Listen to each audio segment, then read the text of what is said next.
way to pick up my son at school, I've got some thoughts about how are you as an employee. So there's a difference between working for somebody and serving the person you work for.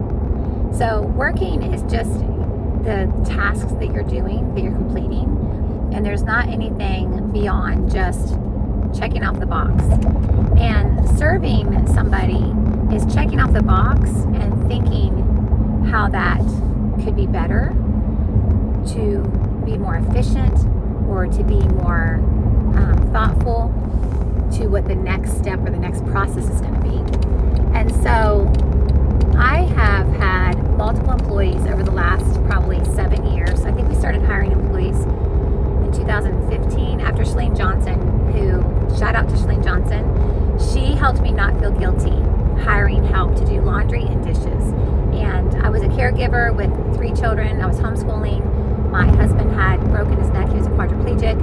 And I was trying to be, super mom and do all the things. And early in our marriage, I had asked to get a cleaning lady because my mom had a cleaning lady. And my husband's like, well, my mom didn't have a cleaning lady.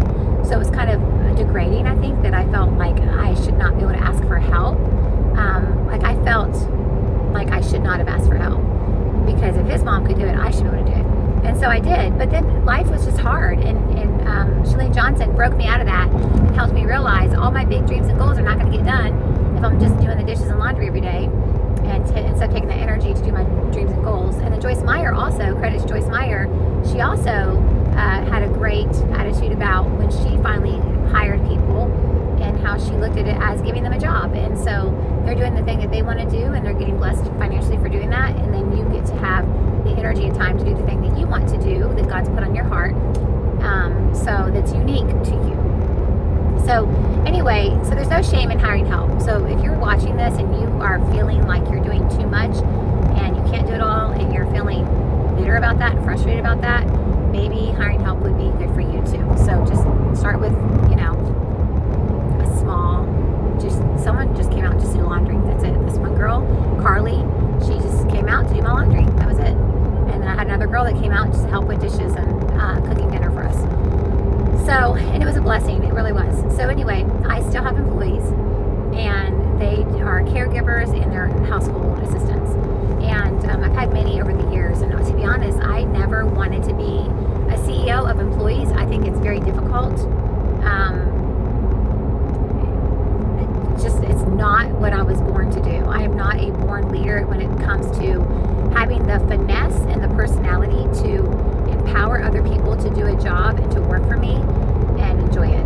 So I'm having to really stretch and grow and learn to be patient and learn how I time what I say, learn the methods I say things in. And to be honest, it's a struggle, because I don't really enjoy learning about leadership. I enjoy learning about solving world problems and just getting things done that need to get done and be more efficient. I'm big into logistics and charts and efficiency and saving people. So whenever I was having a conflict with my employee, this came to me, that there's a difference between working for me and serving me. So if there's traffic, so I'm going to slow down here for a second. If I, want my son's dialysis machine broken down, and I say, hey, can you break down the dialysis machine? And then the employee takes the dialysis bag full of fluid and puts it in the bathtub and doesn't go the extra step to cut it, break it, let it drain, and put it in the trash, and then rinse the bathtub so that the bathtub is the way they found it and ready for the next person to come and take a shower, then that frustrates me. And I was thinking about that, and I was like, why? Why did I ask to take down the machine, which was done, and why was the whole process of what needed done not done? And it's because I didn't ask to do the whole process. I just asked to take down the machine. I assumed that when I'm paying somebody to do the job, they would just naturally do the job in full plus mode. Like, I'm going to do the job, and what else can I do? What next can I do to get this all the way done, all the way complete? And that's when it hit me that working for somebody is not the same thing as serving somebody. Because working for somebody, my employee did exactly what I asked. Can you break down the machine? Yes, they broke down the machine. I didn't say, can you break down the machine and make sure all the pieces are completely processed and everything's cleaned back up. And that would just be, they worked, they did what they were told. But serving me and my family would be, okay, she wants me to break down this machine. So I'm putting this big bag of dialysis fluid in the bathtub. When someone else is taking a shower, they're going to have to empty this. And that's going to be inconvenient and time consuming and a surprise. So I'm going to just go the extra mile and either ask, is it okay if I go and dump this out? Or just go ahead and get the scissors and dump it out if I know that that's the process. So, but what should not be an option is not following through. So if you want to be a star employee and get the trust of your employer and promotions and things like that, you have to just remember the next time they ask you to do something to think for yourself, if you were in those shoes wanting it done for you, what would be the next step? And you just keep going, you know, given time. Now we do get in a situation like the book, If You Give a Pig a Pancake, where if your employer has asked you to do one job, you don't want to be completely on 5 different tangents doing it perfectly. Like if they say clean the refrigerator out and they didn't mean to detail it, you know, you might want to double check before you do that to clarify if they're just saying get rid of the old food, or are they saying to actually pull everything out, disinfect, detail it. But it's just something worth knowing and discussing. So that's my little tip, and I'm at the school. So I'm in the carpool line.